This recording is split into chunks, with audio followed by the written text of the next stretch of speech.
Welcome health warrior. अस्सलाम वालेकुम दोस्तों पिछली वीडियो में मैंने आपसे ज़िक्र किया था कि अब जो नेक्स्ट वीडियो होंगी वो हमारी न्यूट्रिशन के बेसिक कोर्स पे होंगी। हम आपको बेसिक कोर्स के जो लेक्चर है वो आपको प्रोवाइड करेंगे, वो आपको बताते जाएंगे बेसिक्स ऑफ न्यूट्रिशन और उसके जो कोर्सेज़ हैं वो आपको आगे लेक्चर की शक्ल में आपको मिलते जाएंगे। हमारा एक टॉपिक था जिसको हमने जारी रखना है, वो है इंसुलिन वर्सेस कीटोन। तो अब सिनेरियो जो मेरा इस तरह का होगा वीडियो का कि मेरी वीडियो जो है वो एक से ज़्यादा आएंगी, एक कोर्स के ऊपर आएगी, एक जो है इंसुलिन वर्सेस कीटोन पे आ जाएगी, एक जो कोर्सेज है न्यूट्रिशन के बेसिस इस पे आएगी। तो कुछ सोशल इशू पे मैंने सोचा है, क्योंकि हमारे यहाँ जो यूट्यूब और फेसबुक है इस पे मिसकंसेप्शन बहुत ज़्यादा है। कंसेप्ट लोगों के गलत बना दिए जाते हैं, जैसे थंबनेल लगा दिए जाते हैं, एक गिलास पिए आपका 6 किलो वेट कम हो जाएगा, आप ये खा लें तो वो हो जाएगा, आप वो खा लें तो ये हो जाएगा, और ये कर लें तो ये हो जाएगा, वो कर लें तो पता नहीं क्या हो जाएगा। तो ये जो सिचुएशन बनी हुई है फेसबुक पे और यूट्यूब पे, ये नॉन साइंटिफिकल इंफॉर्मेशन है। एक्चुअली जो यूट्यूब के और फेसबुक का जो बिज़नेस मॉडल है, लोग उसको समझते नहीं हैं। उसके ऊपर एक थंबनेल लगाया जाता है तवज्जो खींचने के लिए, आपकी तवज्जो चाहिए। आप जब उसको देखते हैं तो उस पर ऐड रन होता है, तो वो थंबनेल ऐसे लगाए जाते हैं जो किसी रिसर्च का हिस्सा नहीं होते, किसी साइंस का हिस्सा नहीं होते। बस ऐसे लोगों की तवज्जो खींचने के लिए आप ये जड़ी बूटी खा लें, आप ये जड़ी बूटी पी लें, आप वो शरबत पी लें, आप वो दवाई खा लें, बस आप वो खाएंगे तो आप जवान हो जाएंगे, वो खाएंगे तो वो पता नहीं क्या हो जाएगा। बड़ी डिसइंफॉर्मेशन दी जाती है। तो मैं ऐसी जो इन्फॉर्मेशन है इस पे अवॉइड करता हूँ, मैं इसको सही नहीं मानता। जो अदारों की तहकीक है मैं उस पे चलता हूँ, और आज उसी के रिलेटेड जो है वो वीडियो लेके आया हूँ बेसिक न्यूट्रिशन की। इसके अंदर इंट्रोडक्शन है, इसके बाद फूड है, क्या होता है, डाइट क्या है, न्यूट्रिशन क्या है, सॉइल मिट्टी। तो आप सोच रहे होंगे कि न्यूट्रिशन में मिट्टी तो नहीं खानी पड़ेगी, ऐसा नहीं है, क्योंकि फूड का बहुत गहरा तल्लक है मिट्टी के साथ, सॉइल के साथ। ये मैं नहीं कहता, ये कहते हैं। ये कौन है? ये है European association of food security and safety. ये एक अथेंटिक अदारा है फूड का ये अदारा है, और ये फूड के लिए काम करता है। इस अदारे की अथेंटिकेशन दुनिया में ना अमेरिका में इस अदारे की इससे बढ़ के अथेंटिकेशन है, और ना ही पूरे और वर्ल्ड में। ये जो European association food safety and security, ये वाला अदारा, ये सॉइल पे आजकल इन्होंने सर्च किया और बड़े अच्छे अमेजिंग किस्म के फैक्ट्स जो हैं वो सामने हैं। अब है इम्पोर्टेंट फैक्टर इन न्यूट्रिशन के अंदर इम्पोर्टेंट फैक्टर कौन से होते हैं? उनमें क्वालिटी ऑफ इंग्रेडिएंट्स, जो इंग्रेडिएंट्स न्यूट्रिशन में शामिल हैं उनकी क्वालिटी क्या है, इसको हम स्टडी करेंगे। फिर देखेंगे सॉइल क्वालिटी, सॉइल की क्वालिटी मौजूदा क्या है, पहले क्या थी तो अब क्या है, तो ये क्या हो रहा है फूड के साथ, क्या खिलवाड़ है फूड के साथ हो रहा, जो चीज़ें हम खाते हैं क्या वो ठीक होती हैं, ये सारा आज डिस्कस हो जाएगा। आज क्लियर हो जाएगी कीटो साइंस भी, और आज क्लियर हो जाएगी फलानी डाइट भी, और वो वाली डाइट भी, और ये वाली सारी डाइटें आज क्लियर हो जाएंगी। अच्छा जी, ऑर्गेनिक और कन्वेंशनली फूड जो ग्रोइंग की जाती है, फूड ऑर्गेनिक और जो कन्वेंशनल फूड है, इनमें क्या डिफरेंस है, जिसको हम फार्मिंग वगैरह कहते हैं।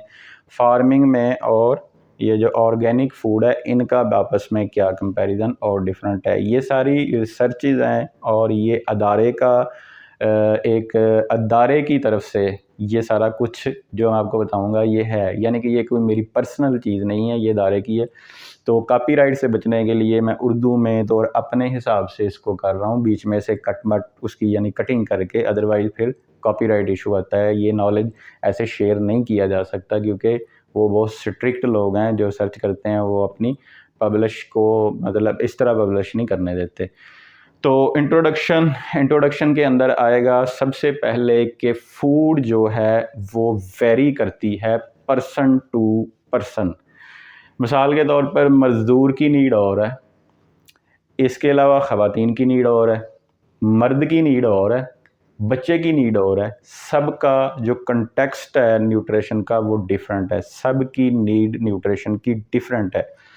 बच्चे की डाइट बड़े को नहीं दी जा सकती, बड़े की डाइट बच्चे को नहीं दी जा सकती, औरत की डाइट मर्द को नहीं दी जा सकती, मर्द की डाइट औरत को नहीं दी जा सकती। इसकी मैं आपको एग्जांपल देता हूँ कि जो फीमेल है उनके अंदर जो विटामिन सी की डेली डोज है वो मर्दों से 3 गुना ज़्यादा है। यानी एक मेल को दिन में सिर्फ 75 जो है ग्राम उसको चाहिए विटामिन सी। तो अब जो फीमेल हैं उनको कई गुना ज़्यादा, इसको 3 से ज़रब दे दें तो वो जो आंसर आएगा उतना उनको चाहिए विटामिन सी, जो मर्दों को बहुत थोड़ा चाहिए। इसलिए ख़वातीन को खट्टी या तुरश अशिया जो हैं वो सूट करती हैं, साइंस कहती है। उनको ऐसी चीज़ें, अगर उनका गला नहीं ख़राब होता तो उनको ऐसी चीज़ें खानी चाहिए, क्योंकि ये उनकी नीड है, उनकी डेली जो विटामिन सी की डोज़ है। मेरा नहीं ख्याल कि पाकिस्तान में कोई ख़वातीन ऐसी होंगी या कोई ऐसी ख़वातीन होगी जो अपने विटामिन डेली सी पूरा करती होगी, कोई भी नहीं करती। जो रिकमेंडेशन डोज़ है वो कोई भी नहीं करती। तो इस तरह ये वेरी करता है। अब ज़्यादा एनर्जी वाले फूड चाहिए बच्चों को, और जो बैलेंस एनर्जी का चाहिए फूड वो नौजवानों को चाहिए। इसी तरह मज़दूर की डाइट और है। मज़दूर को अब आप कीटो डाइट पे नहीं घसीट सकते, आप उसको किसी और डाइट पे नहीं घसीट सकते। मज़दूर को आप अगर कीटो पे लेके आएंगे तो जब वो शुरू में अगर वर्क करता है तो उसको फटीग आती है तो वो तो बैठ जाएगा। अब उसकी डाइट जो है वो डिफरेंट है, उसको परफॉर्मेंस चाहिए, उसको ज़्यादा कार्ब चाहिए। वो कार्ब मिलेंगे तो वो ज़्यादा चलेगा, क्योंकि उसने जितने कार्ब्स लेने हैं उसने इसको यूटिलाइज कर लेना है। वो जितना काम हार्ड वर्क करेगा, वो जो भी काम करेगा, वो जब हार्ड वर्क करेगा तो वो उनको यूटिलाइज कर लेगा। अब एक चेयर पे जो बैठने वाला इंसान है वो फूड जो है वो वाली नहीं ले सकता, जिसने फील्ड में जाके धक्के खाने हैं वो वाली फूड नहीं ले सकता। ऑफिस में बैठने के लिए चाय बिस्किट ही काफ़ी होता है। तो इसके अलावा जो दूसरा इंट्रोडक्शन में चीज़ आती है वो ये है कि एक फूड जो है वो मुकम्मल ग़िज़ा नहीं होती। हमारे यहाँ एक चीज़ मशहूर कर दी, बल्कि पूरी दुनिया में ये बड़ी मशहूर है कि जो दूध है ये मुकम्मल ग़िज़ा है। दूध बिल्कुल मुकम्मल ग़िज़ा नहीं है। साइंस कहती है दूध बिल्कुल भी मुकम्मल ग़िज़ा नहीं है। क्यों? इसलिए क्योंकि दूध के अंदर ज़िंक नहीं होता। बच्चों को आयरन चाहिए, बच्चों को ज़िंक चाहिए, बच्चों को बी कम्प्लेक्स की हैवी डोज चाहिए, और उनको एनर्जी बनाने वाली जो विटामिन्स और मिनरल चाहिए, ये चीज़ें दूध में नहीं होती। दूध के अंदर रिपेयरिंग अच्छी होती है, दूध के अंदर फैट अच्छा होता है, इस तरह की चीज़ें दूध के अंदर होती हैं। ज़िंक ज़ीरो होता है, कोई ज़िंक नहीं होता दूध के अंदर, इसलिए दूध कोई मुकम्मल ग़िज़ा नहीं है। ये अपना कंसेप्ट जो है ब्रेन से क्लियर कर लें आज के बाद, दूध मुकम्मल ग़िज़ा नहीं है। इसके अलावा जब न्यूट्रिशन की रेंज देखी जाती है, ये देखा जाता है कि आप वन सिटिंग में कितनी खुराक जो है उसको बैलेंसली लेते हैं। जैसे मेजर बड़े ग्रुप मैंने आपको बताए हैं, पिछली वीडियोज़ में भी बताता रहा हूँ कि जो मेजर फूड ग्रुप्स हैं जैसे animal products, plant products, vegetable products, trees की कुछ प्रोडक्ट्स हैं, हर्ब्स हैं, तो ये सारी प्रोडक्ट्स आपको जो है वो सीड्स की भी बीच में शामिल कर लें, तो ये सारी प्रोडक्ट आपको वन सिटिंग में लेनी है, थोड़ी थोड़ी अपने वर्किंग के हिसाब से। असल मसला वेट गेन का तब बनता है जब हम लंबे अरसे तक एक ही डाइट को पीटते रहते हैं। मिसाल के तौर पर हम पाकिस्तानी लोग करते गए हैं। हमारा प्रॉब्लम ये है कि हम लोगों ने सिर्फ हाई कार्ब डाइट लेनी है अपनी एनर्जी पूरी करनी, इवन कि हम प्रोटीन की नीड भी पूरी नहीं करते। सिर्फ एक चीज़ की हम पूरी करते हैं, उसका नाम है कार्बोहाइड्रेट। अब जब कार्ब्स जो आप हम लेते हैं वो डेली बेसिस पे अपनी जो यूटिलाइज ऑफ कार्ब है उससे भी ज़्यादा ले लेते हैं। मिसाल के तौर पे हम करते क्या हैं, हमने 2 रोटियां सुबह खा ली, 2 दोपहर को खा ली, 2 शाम को खा ली, अब 6 रोटियां खा ली। ये जो एनर्जी थी ये थी सिर्फ एक रोटी की जो आपको ज़रूरत थी, तो आपने 5 एक्स्ट्रा खाई हैं। कितनी देर तक आपकी बॉडी बताएं कि इसको बैलेंस रखेगी, कब तक वो इसको बैलेंस कर सकती है? वो जब आपकी टीनेज होती है, 14-15 साल के, आप थोड़ा बहुत उछल कूद करते हो, उसमें भी वैसे इतनी ज़रूरत नहीं होती। वो उछल कूद के दौरान थोड़ी बहुत एनर्जी यूटिलाइज हो जाती। आगे लोग 25 से 30 के दरमियान 22, 21, 22 में जॉब पे चले जाते हैं। जॉब्स करते हैं, बिज़नेस करते हैं, बैठ के काम करने वाला करते हैं। होता ये है कि वहाँ से वो जो 6-6 रोटियाँ लोग खाते हैं, उससे वो फिर अब बॉडी जो है, क्योंकि एक तो जिस्म जो आहिस्ता-आहिस्ता ढलता है, तो बॉडी जो है वो अपनी रिवर्स पोज़ीशन में जाती है, फिर उससे वो एनर्जी बैलेंस नहीं होती। अब वो 6 रोटियाँ जो हैं वो बैलेंस वो नहीं बॉडी करती, वो उसको फिर फैट की शक्ल में स्टोर करने लग जाती है। एक्स्ट्रा कार्ब जब बॉडी में घूमेंगे, और वो एक दिन नहीं घूमते, सालों से घूम रहे हैं। 10-10, 20-20 साल से अब रोटियां खाई जा रहे हैं, रोटियां खाई जा रहे, पराठे खाई जा रहे, समोसे खाई जा रहे। इतना जो आप कार्ब इकट्ठा करेंगे, उसको मुसलसल 10 साल पराठा रोटी डालते जाएंगे, तो फिर बेली ही बड़े होंगे। बेली आपके बड़े होंगे, आपके बेली बड़े बड़े हो जाएंगे। आपकी बॉडी थक जाएगी कि वो और इसको अब बैलेंस नहीं कर सकती, इतनी बुरी डाइट को वो बैलेंस नहीं कर सकती। यहाँ पे न्यूट्रिशन की बैलेंसिंग की ज़रूरत है। आपको किसी कीटो की नहीं ज़रूरत। आप अगर हेल्दी हैं, आपको कोई डिज़ीज़ नहीं है, आप कोई बहुत ज़्यादा मोटापे का शिकार नहीं है, तो किसी कीटो शिटो डाइट की कोई ज़रूरत नहीं है। जस्ट बैलेंस डाइट की लॉन्ग टर्म के लिए आपको ज़रूरत है। आपने बैलेंस डाइट करनी है लॉन्ग टर्म के लिए। बैलेंस डाइट क्या होगी? थोड़ा मीट होगा, थोड़ा एनिमल प्रोडक्ट होगा, थोड़ा वेजिटेबल प्रोडक्ट होगा, थोड़ी ग्रेन की प्रोडक्ट होगी, थोड़े सीड्स होंगे। ये सारी चीज़ें अगर एक सिटिंग में आपको दस्तयाब हो जाएं, सारी नहीं तो कुछ ना कुछ आपको ज़रूर होनी चाहिए। और एक्सेस ऑफ वन थिंग नहीं लेना, यानी कि कार्ब आप इतने ठोंस लें, इतने ज़्यादा कार्बोहाइड्रेट कर लें अपनी डाइट में कि प्रोटीन की जगह ही नहीं है, प्रोटीन आप ले ही नहीं रहे, आप जिंक वाली फूड नहीं ले रहे, आप कोई और फूड नहीं ले रहे जिसे आपको दूसरी चीज़ें मिलनी थी। तो ये अनबैलेंस्ड और गैर ज़रूरी डाइट है आपकी। तो इसको सबसे पहले, अगर आप नॉर्मल हैं, यानी आपको कोई डिज़ीज़ नहीं है, क्योंकि डिज़ीज़ जब आती है तो फिर डाइट आ जाती है, यानी कि आपको स्पेसिफिक करना पड़ता है, अपने आप को ख़ास न्यूट्रिशन में रखना पड़ता है। जैसे शुगर के या दिल के मरीज़ के पेशेंट है, फिर उनकी डाइट बनती है, उनको डाइट में आना पड़ेगा, अदरवाइज़ उनका इलाज अच्छे तरीके से नहीं हो पाता, उनकी मेडिसिन भी पूरी तरह इफ़ेक्ट नहीं करेगी। तो जो न्यूट्रिशन है वो बैलेंस होनी चाहिए सब फूड ग्रुप्स में, जो एनिमल का, उसका प्लांट का, सीड का, और जो दूसरे जितने ग्रुप्स हैं उनमें से सारी थोड़ी थोड़ी थोड़ी थोड़ी चीज़ें जो आपको अवेलेबल हों वो आपने खानी है, वो आपके लिए ज़रूरी हैं एक ही सिटिंग में। अगर आप सुबह की लंच की सिटिंग करते हैं, उसके अंदर अगर आप कर लेते हैं, या नाश्ते की सिटिंग में अगर आप करते हैं, तो ये बेहतर है बजाय कि आप नाइट में जाएं। नाइट के अंदर अगर आप थोड़ा बहुत भी ले लें तो ठीक है। सुबह का टाइम बेस्ट है, जहां आपने पूरी अपनी न्यूट्रिशन पूरी करनी होती है, और डिफरेंट फूड्स जो हैं वो आपकी प्लेट्स में होने चाहिए।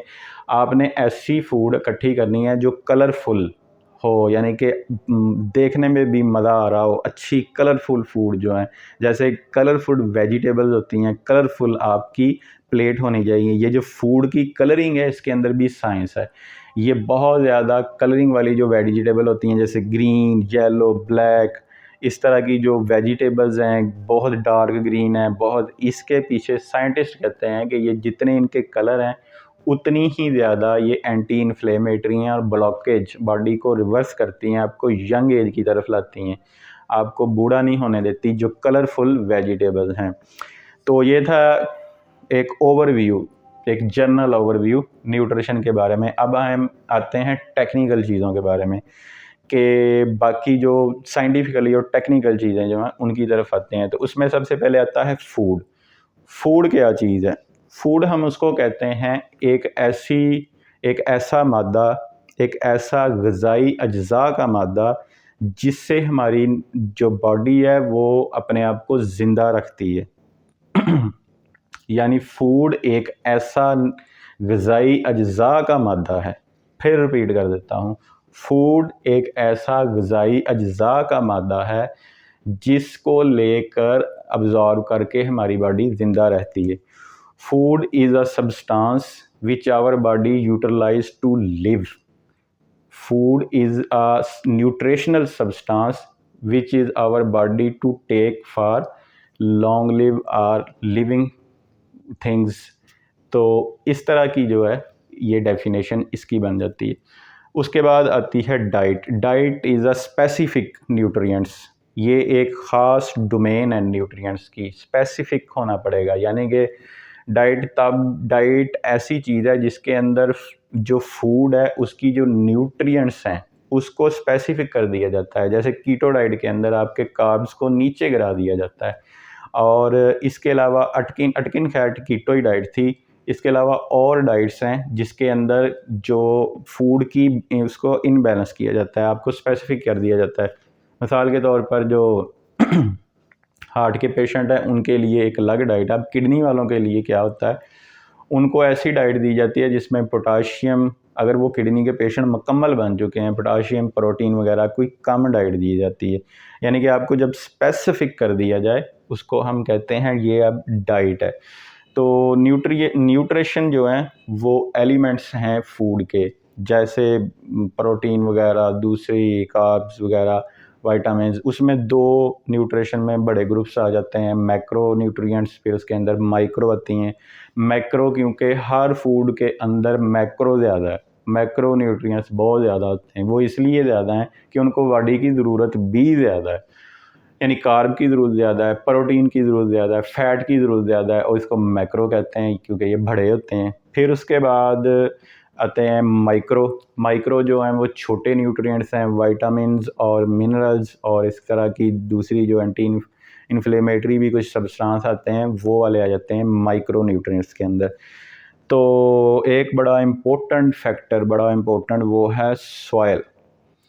तो अब जो सॉइल आएगी क्वालिटी में, यानी कि फूड की क्वालिटी कैसे है।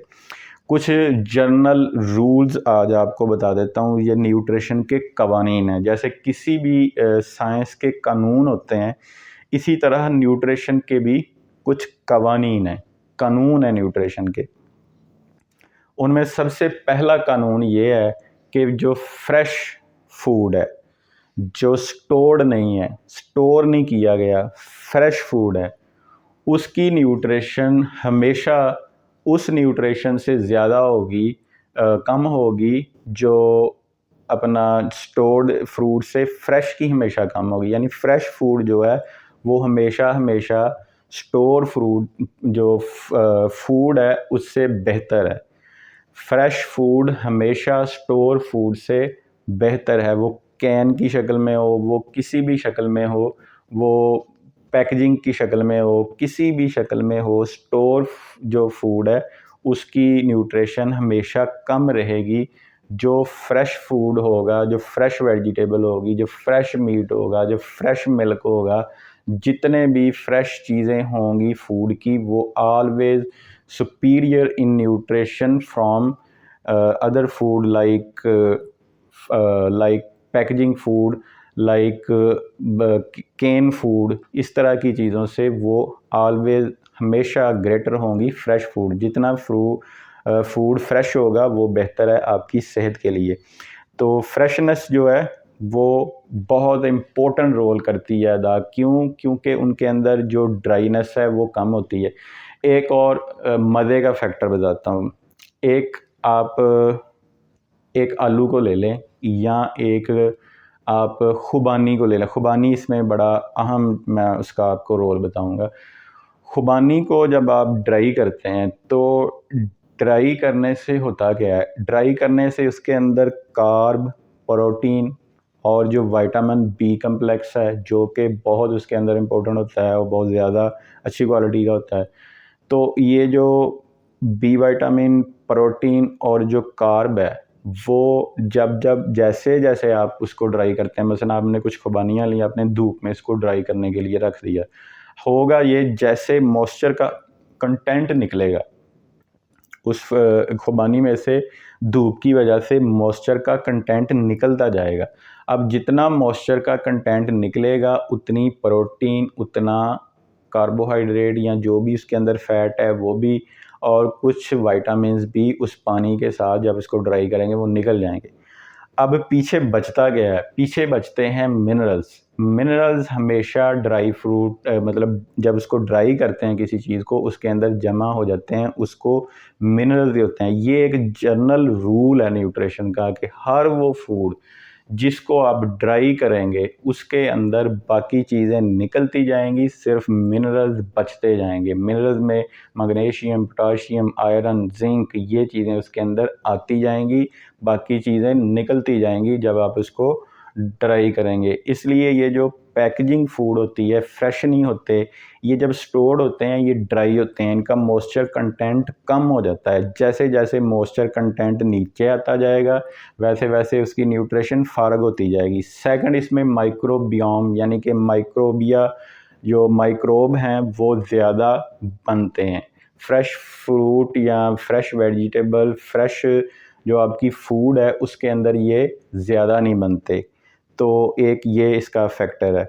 इसके अलावा इसके अंदर जो क्वालिटी है न्यूट्रिशन के अंदर, एक तो फ्रेशनेस आपने हमेशा माइंड में रखनी है, ये रूल है।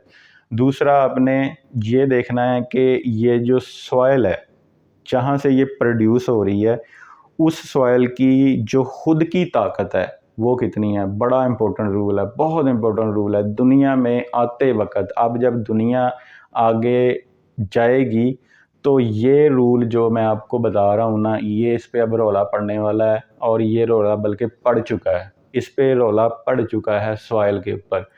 क्यों पड़ चुका है? क्योंकि UAFSS, ये European association food safety and security ने इस पे वार्निंग इशू कर दी हैं, लेकिन क्योंकि कैपिटलिस्ट सिस्टम है, उन्होंने इकोनॉमी को जकड़ा हुआ है, तो अभी इनकी आवाज़ को जहाँ तक कोशिश वो कर रहे हैं, दबा रहे हैं, लेकिन ये आवाज़ दबने वाली नहीं है, क्योंकि इनके पास सॉलिड तरीन रिसर्चेज हैं जो कि ये बता रही हैं कि जिस ज़मीन के अंदर खुद ताकत नहीं है, वो उसके अंदर जो पैदा होने वाली न्यूट्रिशन है वो लेस न्यूट्रिशन है, उसकी भी ताकत कम होती है। अब ये भी एक प्रिंसिपल है, वो वाली ज़मीन जिस ज़मीन के ऊपर न्यूट्रिशन उगाई जा रही है, उस फूड की, जो फूड उसके ऊपर उगाई जा रही है, उस फूड की ताकत कम है अगर ज़मीन की ताकत कम है। और इस पे ऊपर बहुत रिसर्चेज हो चुकी हैं, रिज़ल्ट आ चुके हैं, फाइनल उन्होंने कर दिया है कि हर वो ज़मीन जो खुद कमज़ोर है, कमज़ोर खुराक पैदा करती है, वो खा के लोग भी कमज़ोर ही रहते हैं, बीमार ही रहते हैं। ये अब आ रही है, आने वाले दिनों में पड़ेगा रौला पूरी दुनिया के अंदर, और ये रुकने वाला भी नहीं है। और मैं इसको फिर क्लियर कर दूं, सॉइल का बहुत, सॉइल की क्वालिटी का इम्पोर्टेंट रोल बन चुका है और ये आ चुका है, और लोगों को अभी इसकी अवेयरनेस नहीं दी जा रही, इसको छुपाया जा रहा है, दबाया जा रहा है, जानबूझ के दबाया जा रहा है। तो जो जो सॉइल है, मैं रिपीट कर दूं लोगों के लिए कि जितनी ताकतवर मिट्टी के अंदर होगी, जितनी न्यूट्रिएंट्स मिट्टी के स्ट्रॉन्ग होंगे, मिट्टी के अंदर भी न्यूट्रिएंट्स होते हैं, वो जितने स्ट्रॉन्ग होंगे उतनी अच्छी उसकी जो फसल है उसके अंदर ताकत होगी। कमज़ोर ज़मीन कमज़ोर खुराक पैदा करेगी, ताकतवर ज़मीन ताकतवर खुराक पैदा करेगी, ये साइंस ने अब साबित कर दिया है इसके अंदर। तो अब न्यूट्रिशन के इम्पोर्टेंट जो फैक्टर्स हैं जो अफेक्ट करते हैं, उसके अंदर आता है क्वालिटी ऑफ इंग्रेडिएंट्स, यानी कि जो आप फूड ले रहे हैं उनके इंग्रेडिएंट्स एक तो बैलेंस होने चाहिए, यानी कि बैलेंस उनकी चीज़ें हों। अगर आपको कार्ब चाहिए, आपने बहुत भाग दौड़ करनी है, आपने कुछ काम करने हैं ऐसे, तो आपको कार्ब चाहिए और उनकी क्वालिटी अच्छी चाहिए। एक ही फूड के अंदर सारी चीज़ें अच्छी क्वालिटी की नहीं होती। जैसे गंदम के अंदर जो है वो अपना कुछ कार्ब्स जो हैं वो इतनी अच्छी क्वालिटी के नहीं होते, पोटैटो के ज़्यादा अच्छे होते हैं। इसके अलावा कुछ और फूड्स भी हैं जिनके अंदर कार्ब्स ज़्यादा क्वालिटी के होते हैं और वो ज़्यादा बॉडी को अफेक्ट नहीं करते। इसी तरह प्रोटीन की क्वालिटी दालों में बहुत अच्छी नहीं होती, एक डी ग्रेड लेवल की क्वालिटी प्रोटीन की होती है, लेकिन होते ये सेफ़ मतलब ये कि ये प्रोटीन सेफ़ होती है। लेकिन मीट के अंदर हाई क्वालिटी प्रोटीन होती है, दूध के अंदर, अंडे के अंदर, गोश्त के अंदर बहुत अच्छी प्रोटीन होती है, कंप्लीट प्रोटीन होती है। तो इसी तरह ये जो क्वालिटी ऑफ इंग्रेडिएंट्स है ये मुख्तलिफ है। अब ड्राइड फ्रूट के अंदर वो मैंने आपको बता दिया है कि उनके अंदर मिनरल ज़्यादा होते हैं, मतलब जो ड्राई मसनूई किए जाते हैं। जो वैसे ड्राइड हैं उनके अंदर बी कम्प्लेक्स बहुत अच्छा होता है, उनके अंदर और भी विटामिन और मिनरल्स बहुत अच्छे होते हैं। तो क्वालिटी ऑफ इंग्रेडिएंट्स का आपको ध्यान रखना है और आपने देखना है कि ये क्वालिटी ऑफ इंग्रेडिएंट्स जो हैं वो रेंज से आउट ना हो। फिर आती है सॉइल क्वालिटी, वो हम डिस्कस कर चुके हैं। एक बार फिर उसका रिव्यू दे दूं कि ये जो UFSS है, आने वाले दिनों में दुनिया में एक रौला पड़ेगा। वो ये है कि सॉइल की क्वालिटी कम हो तो उस पर उगने वाली फूड जो होती है उसकी न्यूट्रिशन कम होती है। तो क्वालिटी ऑफ जो सॉइल है वो होनी चाहिए। असल में इस वक्त जो फ़ी ज़माना, आपको मैं हकीकत बता रहा हूँ कि फ़ी ज़माना जो सॉइल की क्वालिटी है वो इतनी गिर चुकी है कि कोई ताकत नहीं है फूड के अंदर। ये सच्चाई है, इन्होंने मान लिया है। यूरोपियन यूनियन जो है उन्होंने मान लिया है कि हमने जो मसलसल ज़मीन की न्यूट्रिशन की क्वालिटी है उसको ख़राब कर रहे हैं, जिससे ख़राब फूड पूरी वर्ल्ड में हो रही है। ख़राब कैसे हुई है? ये ख़राब हुई है पेस्टिसाइड, इन्वायरमेंटल टॉक्सिफिकेशन से, और जो खादें डाली गई हैं अन्नेवा, उनके रिज़ल्ट हैं ये अब आ रहे हैं। अब वो जो कैपिटलिस्ट है ना, जिसने इन्वेस्ट किया था खादों में, उसने ज़मीन का भी बेड़ा गर्क कर दिया। उसने क्या मौजें करें सारे, मैंने तो अपने पैसे इकट्ठे कर लिए हैं, मैं कहीं अपनी लेके ज़मीन उसके अंदर बुझाई करूँगा और उसके अंदर ऑर्गेनिक खाद डालूँगा, यानी कि जानवरों की खाद डालूँगा, जानवरों के बाकियात की खाद डालूँगा। तो मैं तो अपनी ज़मीन को अच्छा बनाऊँगा, न्यूट्रिशन वाली बनाऊँगा। तो आप लोगों को मैंने खादें बेच दी हैं, अब आप अपनी ज़मीनों का बेड़ा गर्क कर चुके हैं। उसने जो वेस्ट का जो था ना, ये वेस्ट के ही थे, जो है कैपिटलिस्ट सिस्टम है, ये उनका ही सिस्टम है। उन्होंने तो अपनी ज़मीन ज़बरदस्त कर ली है कैपिटलिस्ट ने। ज़मीनें ख़राब किन की हुई हैं? जो थर्ड वर्ल्ड थे, पाकिस्तान, इंडिया, बांग्लादेश, ये जो सारे लोग थे, इनकी हुई हैं ज़मीनें ज़्यादा ख़राब, क्योंकि इन्होंने अन्नेवाह अभी भी खादें डाल रहे हैं और डाली जा रहे हैं, और पेस्टिसाइड की वो दवाइयाँ डालते हैं जिन्होंने तमाम किसान दोस्त कीड़े मार के खेतों में से भगा दिए हैं। कोई कीड़ा किसान दोस्त नहीं रहा। एग्रीकल्चर यूनिवर्सिटी फैसलाबाद की रिसर्च थी, जब हम लोग पढ़ते थे, क्लियर रिसर्च थी, एक लड़की ने की थी, उसने जुगनू के ऊपर ये रिसर्च की थी कि जुगनू रात को भी पौधे को मजबूर कर देता है फूड बनाने में। मुझे ये बता दें, ये मेरी समझ में नहीं आता कि क्यों ज़रूरत थी पेस्टिसाइड को मारने की। जुगनू तो रात को भी वो दे रहा था रोशनी, पत्ते के इर्द गिर्द घूमता था, उसको रोशनी देता था। जब उसको रोशनी मिलती थी तो वो अपनी खुराक, अपना एक बड़ा चार खुराक का जो था, वो रात सारी में पौधा उस रोशनी, थोड़ी सी जुगनू की रोशनी से अपनी खुराक तैयार कर लेता था। ये पेस्टिसाइड डाल के पूरे पाकिस्तान में जुगनू देखने को नहीं मिलता। पता नहीं किन्हीं इलाकों में होता होगा, कहीं दूर दराज गाँव में जहाँ कीड़े मार अद्वियात नहीं पहुँची, पेस्टिसाइड नहीं पहुँची, अदरवाइज़ किल कर दी है। तमाम किसान दोस्त कीड़े मार के खादों और स्प्रेयों ने पूरी ज़मीन का बेड़ा गर्क कर चुका है। जो फूड आप खा रहे हैं, अगर मेरे से पूछें एज अ न्यूट्रिशनिस्ट, उसमें है ही कुछ नहीं सिवाय आपका पेट वगैरह भरने के। उसके अंदर कोई ताकत बाकी नहीं रही। यही मीट का भी हाल है, क्योंकि जानदार भी वही खाते हैं, उसी ज़मीन से उगने वाली चीज़ें, मुर्गियाँ, आपकी भैंसें, आपके जितने जानदार हैं जो पाले जाते हैं, जिनसे हमें फूड हासिल होती है, वो सारे के सारे इसी न्यूट्रिशन ज़मीन की भी पलते हैं। हम खुद भी इस पे पलते हैं। तो जब हमें न्यूट्रिशन नहीं मिलती तो जानवरों को बेचारों से कहाँ मिलेगी, और जो उनसे फूड हमें आएगी तो वो भी कोई क्वालिटी नहीं मिलेगी। दुनिया जो है अब अपने इंजाम की तरफ जा रही है। ये वो नुकसानात हैं जो आज अगर इंसान ने समझ लिए तो शायद वो आगे ज़िंदगी में ये गलती ना करें। ये बहुत बड़े इंसानियत के नुकसान हैं जिनकी तरफ मैं पॉइंट उठा रहा हूँ, उंगली कर रहा हूँ। ये नुकसान है इंसानियत का, पूरी इंसानियत का। कैपिटलिस्ट के पास अब इनका कोई इलाज नहीं है, क्योंकि किसान दोस्त कीड़ा मर चुका है। जो ऑर्गेनिक स्प्रे थी, जो खादें थी, वो कुदरती खादें जो थी वो अब डाली नहीं जाती, मसनूई डाली जाती हैं। ज़मीनें ख़त्म हो चुकी हैं, उनके अंदर कोई ताकत नहीं है अच्छी क्वालिटी न्यूट्रिशन की खुराक पैदा करने की। अच्छा, तो ये रौला पड़ेगा ज़रूर अब दुनिया में। तो अभी तो दबाया जा रहा है, क्योंकि इसको दबाना ही कैपिटलिस्ट का मकसद है, क्योंकि उन्होंने खादें भी बेचनी हैं, उन्होंने अपनी दवाइयाँ भी बेचनी हैं। दवाई खाद बिकेगी तो उनके पास पैसे जाएंगे। तो उसके बाद लास्ट में हमारे पास है ऑर्गेनिक एंड कन्वेंशनली जो फूड है, यानी कि ऑर्गेनिक और फार्मिंग, इसमें क्या डिफरेंट है। ऑर्गेनिक के अंदर जो ऑर्गेनिक वाली हैं, इसके अंदर जो रिसर्चेज आई हैं सामने, इतना ज़्यादा डिफरेंस नहीं निकला। लेकिन एक तो मेरी अपनी रिसर्च है जो मैंने खुद आइडेंटिफाई किया था, वो पहले मैं आपको बता देता हूँ। वो ये है कि जितने भी आप फार्मिंग फूड लेते हैं, जैसे चिकन है और फ़िश है, वो भी फार्मिंग से अब आती है, चिकन भी फार्मिंग से आता है, तो मुझे बड़ी इरिटेशन थी, मेरे माइंड के अंदर ये चीज़ें घूमती रहती थी कि आखिर क्या डिफरेंस है दोनों की न्यूट्रिशन का, देसी मुर्गी का क्या फ़र्क है और फार्मिंग वाली मुर्गी का क्या फ़र्क है, एक दरियाई मछली अच्छी है या एक फार्मिंग की मछली अच्छी है, इन दोनों में से कौन सी फ़िश जो है वो अच्छी है, कौन सी मुर्गी जो है वो अच्छी है, ये आलू फार्मिंग का है, ये आलू देसी है, आम किसान ने पैदा किया है। तो ये मेरा अपना पर्सनल भी मसला था कि मुझे ये चीज़ें देखनी थी।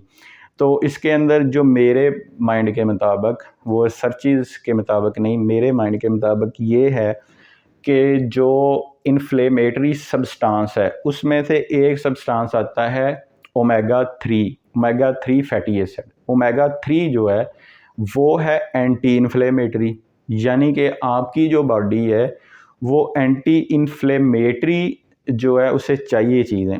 अब जो ओमेगा 6 है फैटी एसिड, ये ओमेगा 6 जो है ये इन्फ्लेमेशन देता है एज़ कम्पेयर टू ओमेगा 3 के। ओमेगा 3 कम करता है, ये इन्फ्लेमेशन ज़्यादा देता है। तो अब ये जो इन्फ्लेमेशन ज़्यादा दी जाती है उसको, यानी कि बॉडी को, तो वो जो फार्मिंग फूड है वो इन्फ्लेमेशन ज़्यादा देता है। यानी कि फार्मिंग फूड के अंदर जो कंटेंट है ओमेगा 6 का वो ज़्यादा होता है। ये अमेजिंग बात है।